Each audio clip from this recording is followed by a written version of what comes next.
কারা শপথ নেবেন নেবেন এটা তাদের ব্যক্তিগত ব্যাপার। যে ফর্মটা আছে এটা সংবিধান সংস্কার পরিষদ সদস্যদের শপথ ফর্ম। আমরা কেউ সংবিধান সংস্কার পরিষদের সদস্য হিসেবে নির্বাচিত হইনি। আমরা আজকে শুনতে পেরেছি যে সংস্কার পরিষদের শপথ বিএনপি গ্রহণ করেনি। গণভোটে হ্যাঁ ভোট মানে সরকার ইচ্ছে মতো সংবিধান পরিবর্তন করতে পারবে না। গতকাল ত্রয়োদশ জাতীয় সংসদের ঐতিহাসিক দিন হওয়ার কথা ছিল, কিন্তু আনন্দের বদলে সংসদ ভবনে বয়ে গেল চরম উত্তেজনা। শপথের মাঝপথেই বিএনপির এক ঘোষণায় থমকে গেছে পুরো রাষ্ট্রযন্ত্র। ডক্টর ইউনূসের সবচেয়ে বড় স্বপ্ন সংবিধান সংস্কার পরিষদ কি তবে ভেস্তে যাচ্ছে? তারেক রহমানের এই কৌশলী চালের নেপথ্যে আসল কারণ কি? গতকাল সংসদ ভবনের শপথ কক্ষ ছিল কানায় কানায় পূর্ণ। নবনির্বাচিত এমপিদের চোখে মুখে ছিল জয়ের হাসি। কিন্তু হঠাৎ করেই দৃশ্যপট বদলে যায় যখন বিএনপির স্থায়ী কমিটির সদস্য সালাউদ্দিন আহমেদ ঘোষণা করেন তারা সংসদ সদস্য হিসেবে শপথ নিলেও সংবিধান সংস্কার পরিষদে শপথ নেবেন না।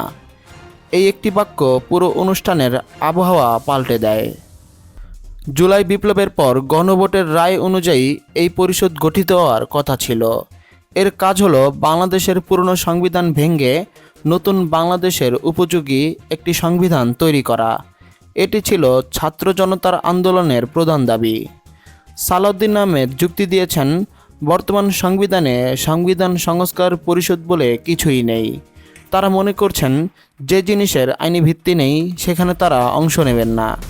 আপাত দৃষ্টিতে একে আইনি মনে হলেও এর গভীরে রয়েছে গভীর রাজনৈতিক সমীকরণ।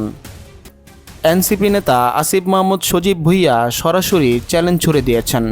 তিনি প্রশ্ন তুলেছেন, 2026 সালের যে নির্বাচনে বিএনপি অংশ নিয়েছে সেই নির্বাচনও তো বর্তমান সংবিধানে ছিল না। তবে সেই অবৈধ সংবিধান অনুযায়ী নির্বাচনে জিতে কেন তারা এমপি হিসেবে শপথ নিলেন? এটি কি পরিষ্কার ভণ্ডামি নয়? বিশ্লেষকরা বলছেন বিএনপি আসলে চায় না সংবিধানের আমূল পরিবর্তন হোক, কারণ পুরনো সংবিধানে কেন্দ্রীয় ক্ষমতার যে দাপট আছে তা বজায় থাকলে তাদের ভবিষ্যৎ শাসনামলে সুবিধা হবে।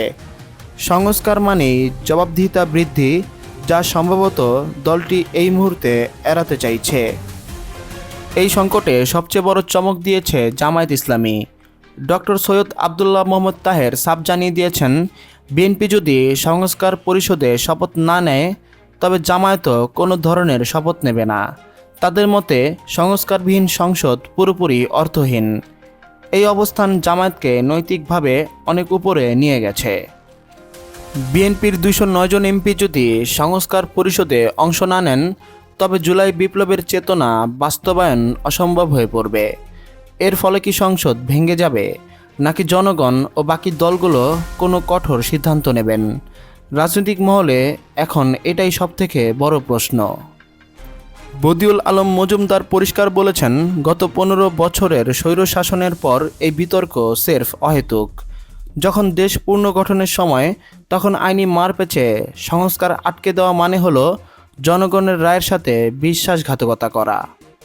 দিল্লি থেকে আসা নির্দেশেই কি এই সিদ্ধান্ত?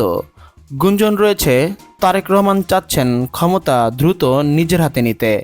সংবিধান সংস্কার হলে ক্ষমতার বিকেন্দ্রীকরণ ঘটবে, যা সম্ভবত তার দীর্ঘমেয়াদী পরিকল্পনার সাথে মিলছে না।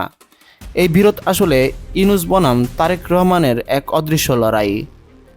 রাস্তায় রক্ত দেওয়া ছাত্র জনতা চেয়েছিল রাষ্ট্র মেরামত, কিন্তু আজ সংসদীয় বিতর্কে সেই মেরামত শব্দটাই হারিয়ে যেতে বসেছে। বিএনপি যদি তাদের সিদ্ধান্তে অটল থাকে তবে আবারও কি ছাত্ররা রাজপথে নামবে? নতুন কোনো গণ অভ্যুত্থানের বীজ কি আজই বপন করা হলো?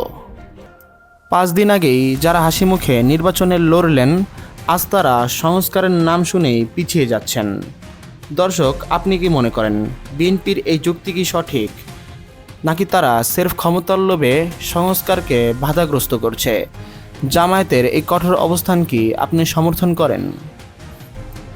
বিএনপির এই সিদ্ধান্ত বাংলাদেশের রাজনীতির মোড় ঘুরিয়ে দিতে পারে।